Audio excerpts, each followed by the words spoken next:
I suffered from health anxiety, hypochondriac, you name it. It's times where I thought I was having a heart attack. It's times I thought I was having a brain aneurysm, brain cancer, blood clot, you name it. I've got hospital bills out the wazoo. It started when I was like, what, 22 years old, and I triggered a fear because they were saying, what does a heart attack feel like? And it feel like an elephant stomping on your chest. And I imagined the pain. And ever since then, it's been triggering because growing up, I didn't have a fear of it. When youth is on your side, you really don't have a fear of it, but then you start to develop these fears. My grandfather died back in 2016, and him having these problems, he just checked out, and me not grieving properly is it was a strange thing. One of the things you got to understand dealing with health anxiety is the fact that your underlying cause is you have not accepted death. If you think anybody with a severe case of hypochondria, they have a very childish trait. Not that they're a childish person, but they have a very childish trait. Why is that? Because you have not accepted your mortality. To accept your mortality, it means to grow up. Think about Peter Pan. Peter Pan wants to stay young forever. He has not accepted his mortality. Think about the oldest person in the club, 40, 50, 60 years old, and still trying to be young. They have a very childish mindset. They will not accept their age. So on to that.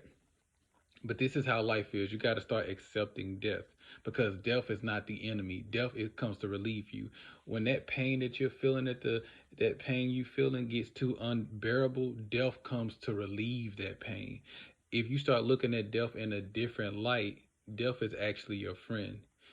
Besides, life is like a roller coaster. Think of any roller coaster at the fair.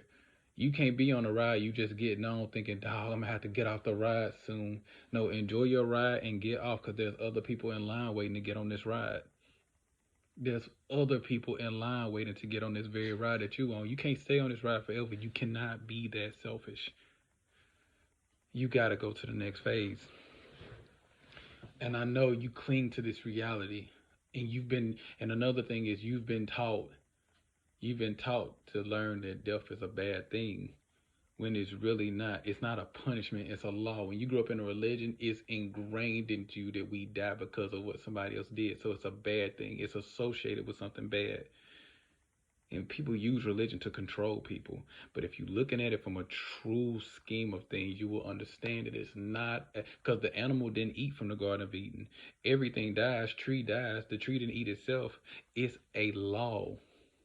And everybody that dies don't die a painful death. Some people just go to sleep and go away. It's not always painful. It's scary because it's unknown. But you wasn't afraid to be born in this world. You know, you're nervous about starting a new job. Everything that you've never experienced before. It comes with a level of being nervous. You got to accept it. But 9 times out of 10, when it comes to being a hypochondriac, which, a lot of us are, which I was as well. When it comes to being a hypochondriac, we tell these lies to us because your brain freak out with uncertainty, and your brain like to solve problems. This is what's wrong with me. That's got to be what's wrong with me. And then we start telling these lies to ourselves, and we start believing them. You don't know, and that's the beauty. You looking at the bad part about it, but the good part about it is you don't know. At the end of the day, when you're going through these problems, you got to tell yourself you don't know, and it's okay not to know. False evidence appearing real. FEAR. Anxiety is real. I know. I go through it all the time. I just had a panic attack yesterday and it was crazy. And I thought I was going to check out. I was seeing the date in my head like, yo, this is it. And surprisingly, I'm still here. And I've had thousands of panic attacks. And sometimes you got to remember to yourself that you've had this 1,000 times. But you got to start looking at the bigger picture and start facing your fears. You know, when you start attacking your fears. And the only way to attack them is to approach them, go to the underlying cause.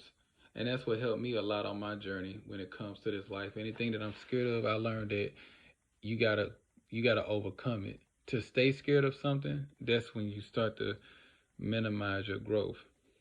Continue to attack your fears.